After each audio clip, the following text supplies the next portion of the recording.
a pretty good start to the week, guys. We got in some good trades last night. Just want to jump across the charts and have a quick look and take you guys through. I'm not going to keep you too long this morning. It's school holidays, got the kids at home. You might be able to hear Mickey Mouse playing in the background, I'm not sure. But that's what we're dealing with on school holidays. So jump on quickly, have a quick look through, and I will then talk to you again probably later today or tomorrow. All right, guys, cool. Thank you. Morning guys, how you doing? Just a quick check-in. I won't take too much of your time this morning, but just want to look at two pairs this morning. There's a third one that's setting up, but we'll probably talk about that tomorrow. But just stay till the end because there's something I want to talk about just quickly. All right, so remember on Sunday, this is Pound Aussie. This is a weekly chart. We identified that there was support, and there was a break of that support, and prices stuffed around down here for a long time, and it's come back up under, and we considered this potential resistance. So if we just zoom in for a minute, we can see on a weekly bar it charged into this and price come up through and it closed back below.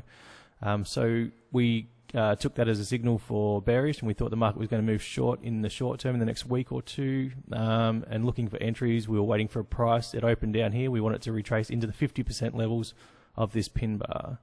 So we just drop back down, guys. We can see that last night, right here, so what do we got? Wednesday, so Monday, Tuesday, these are all H4 bars. We can see right here, the price come in and it touched exactly that 50% level and it's come right off. So that's excellent. I missed the entry because it was on H1. I generally take a H4 entry. I actually was sitting here watching this H1 bar and it come up and it closed back below. I actually placed an entry last night here at the 50% retracement of this H1 bar, and it never come quite back up into that. But we can see clearly the 50% retracement of that weekly bar. Price come in. Now, what I just want to talk about quickly, why price rolls over in these areas. It's because all the big equity firms and insurance companies and banks and bits and pieces around the world that are trading currencies are trading off weekly charts for the best part. So even though there's a small amount of participants, up here on the weekly chart, there's a heap of money. So these guys come in. It might only be 10% of the traders that are trading globally, but it's probably more like 70 or 80% of the actual equity. These guys have got some serious clout when it comes to pushing the market around. So that's why you see the market move really aggressively in these areas. So again, we can see that on H1, price come up into that area we identified, and it's come straight off, guys, which is perfect, except we missed the entry.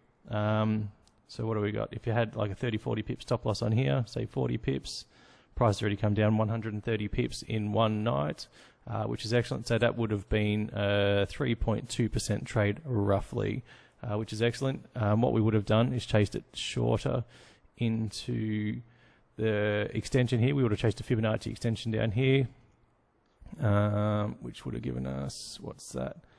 226 pips, guys. Say off a 40 pip stop, that's a 5.5% trade. So that's excellent there. So I'm going to skip across to one that we actually did catch. I spent a fair bit of time on these charts. Excuse me. Not that I'm on them minute by minute, but I certainly check them every 4 hours. And when they get close to my levels, I don't mind checking them every hour as well. All right. So remember this is USD CAD. This is a H4 chart. We had a heads and shoulders pattern, left shoulder, head, and right shoulder. And we saw a break of the neckline. So here on daily, price closed below this neckline, so we took that as a bearish sign. So I just stayed on an hourly chart after that.